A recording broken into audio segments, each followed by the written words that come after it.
So we just made a cone, and this video is about using the Solidify Modifier. And so we got a cone here, and go to the Solidify Modifier, which is under this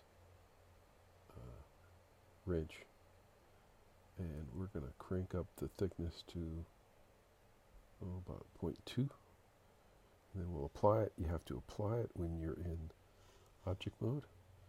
Then we'll create a cylinder with 3 sides and do a Boolean difference, or subtract out the cylinder, and then hide the cylinder, and you can see the result. That is the Solidify Modifier.